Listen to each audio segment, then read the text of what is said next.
Hi, ನನ್ನ ಅತ್ತೆ ಮನೆ ನೋಡಿದ್ರಲ್ವಾ? ನನ್ನ ಅತ್ತೆ ಮನೆಯಲ್ಲಿ ಅತ್ತೆ, ಮಾವ, ರಾಜು, ಹಾಗೆ ಅವನಿಗೊಬ್ಳು ತಂಗಿ ಇದ್ದಾಳೆ. ಅವಳನ್ನು ಇನ್ನೊಂದು ದಿವಸ ನಾನು ನಿಮಗೆ ತೋರಿಸ್ತೇನೆ. ಈಗ ನಮ್ಮ ಮಾವನ ತಂಗಿ ಮನೆ ಇದೆ ಅಲ್ವಾ, ಅಲ್ಲಿಗೆ ಹೋಗೋಣ. ಸರೋಜಾ, ಅಣ್ಣ ಬಾ ಅಣ್ಣ ಅವಳಿಗೆ ಬಾ ಅಣ್ಣ. ಹಾ ಪೂರ್ವಿ ಎಲ್ಲಮ್ಮ? ಇದ್ದಾಳಣ್ಣ ಅವಳಿಗೆ. ಪೂರ್ವಿ ಇಲ್ ಬಾ. ಮಾವ ಬಂದಿದ್ದಾರೆ ನೋಡು. ಮಾವ ಬನ್ನಿ ಮಾವ, ಕುತ್ಕೊಳ್ಳಿ. ಇರ್ಲಿ ಪುಟ್ಟ, ಆಫೀಸ್ಗೆ ಲೇಟ್ ಆಯ್ತು.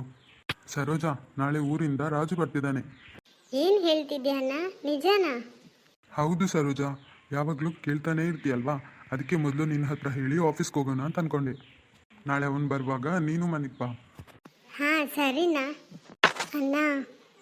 ನಿನ್ನ ಮನೆಗೆ ನನ್ನ ಮಗಳು ಬಂದರೆ ಒಳ್ಳೇದಂತ ಅನ್ಕೊಳ್ತೀನಿ.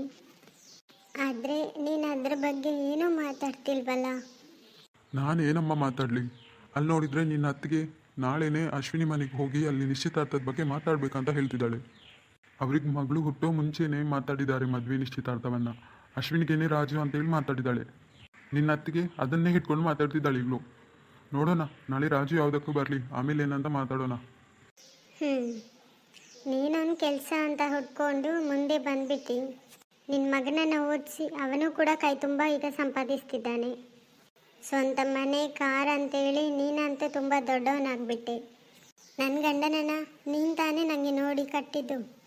ಆರಂಭದಲ್ಲೇ ಹೇಳಿದೆ ಏನಾದರೂ ಕೆಲಸವನ್ನು ಮಾಡ್ಕೊಳ್ಳೋಣ ಅಂತ. ಕೇಳಿದ್ರಾ? ಅದೆಲ್ಲ ನನ್ನಿಂದ ಆಗಲ್ಲ ಅಂತಲೇ ಹೇಳಿದರು. ಈಗ ನೋಡು, ಇನ್ನು ಕೂಲಿ ಕೆಲಸನೇ ಮಾಡ್ತಿದ್ದಾರೆ.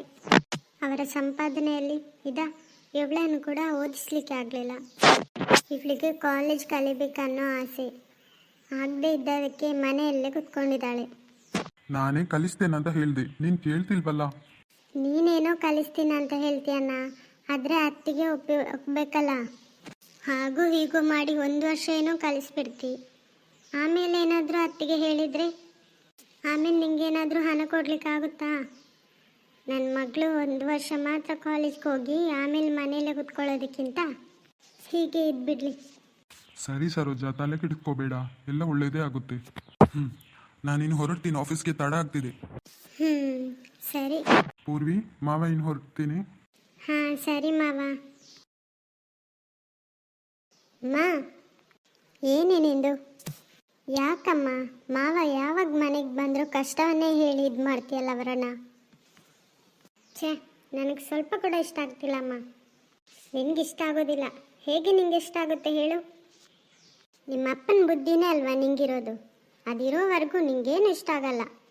ನಿಮ್ಮ ಅಪ್ಪನ ಸಂಬಂಧಿಕರು ನೋಡಿದರೆ ಒಂದು ಕೂಡ ಸರಿಯಾಗಿಲ್ಲ, ಎಲ್ಲ ನಮ್ಮ ಹತ್ರ ಬಂದು ನಿಂತ್ಕೊಳ್ತಾರೆ. ನಮ್ಮ ಅಣ್ಣನ ಮನೆ ಅವನ ಮಗ ಸಂಪಾದನೆ ಮಾಡೋಕ್ಕೆ ಶುರು ಮಾಡಿದ್ರಿಂದ ಒಳ್ಳೆ ತುಂಬಾ ಇದಾಗೋಗಿದೆ, ಇಂಪ್ರೂವ್ ಆಗೋಗಿದೆ, ಗೊತ್ತಾ ನಿಮಗೆ? ಅವನ ಮನೆಗೆ ಏನಾದರೂ ನೀನು ಸೊಸೆಯಾಗಿ ಹೋದರೆ ಕುತ್ಕೊಂಡು ತಿನ್ಬೋದು ಜೀವನ ಪೂರ್ತಿ. ನಿನ್ನನ್ನು ಓದ್ಸೋಕ್ಕಾಗದೆ ಬಿಟ್ಟೆ ಅಂತ ಹೇಳ್ತಾ ಇರ್ತೀಯಲ್ಲ 24 ಗಂಟೆ. ಅದೇ ಅಲ್ಲಿ ಹೋದರೆ ನಿನ್ಗೇನು ಕಲಿಬೇಕೋ ಅದನ್ನು ಕಲಿಬೋದು. ಎಲ್ಲ ನಿನ್ನ ಇಷ್ಟದ ಥರನೇ ಇರುತ್ತೆ, ರಾಣಿ ಥರ ಸಂತೋಷವಾಗಿ ಬಾಳ್ಬೋದು. ಇದನ್ನೆಲ್ಲ ನಿಂಗೆ ಹೇಳೋವಾಗ ನಿನಗೂ ಅರ್ಥ ಆಗೋದಿಲ್ಲ, ಆ ಮನುಷ್ಯನಿಗೂ ಅರ್ಥ ಆಗೋದಿಲ್ಲ. ಅಮ್ಮ, ನೀವು ನಿನ್ನ ಬಗ್ಗೆ ಮಾತ್ರ ಯೋಚನೆ ಮಾಡ್ತಿದ್ದೀರಾ. ಅಲ್ಲಿ ರಾಜು ಮಾವನ ಮನಸ್ಸಿನಲ್ಲಿ ಏನಿದೆ ಅನ್ನೋದು ಕೂಡ ಗೊತ್ತಾಗಬೇಕಲ್ಲ.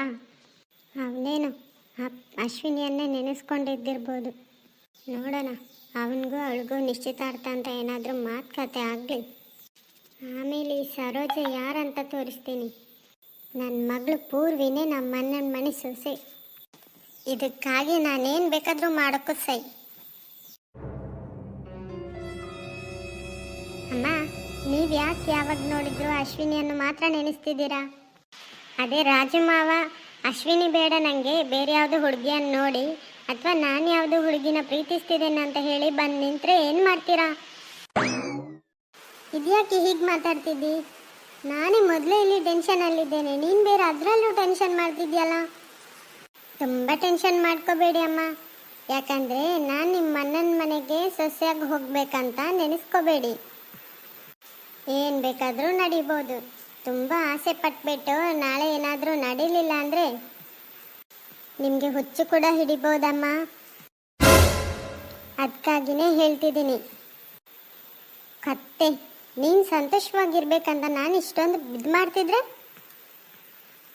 ಇಷ್ಟೊಂದು ಅಹಂಕಾರದಲ್ಲಿ ಮಾತಾಡ್ತಿದ್ಯಾ? ನೀವು ನನಗಾಗಿ ಏನು ಮಾಡಬೇಕಾಗಿಲ್ಲ ಅಮ್ಮ. ನನ್ನನ್ನು ನನ್ನ ಅಪ್ಪ ನೋಡ್ಕೋತಾರೆ. ಹಾಂ, ನೋಡ್ತಾನೆ ನಿಮ್ಮಪ್ಪ.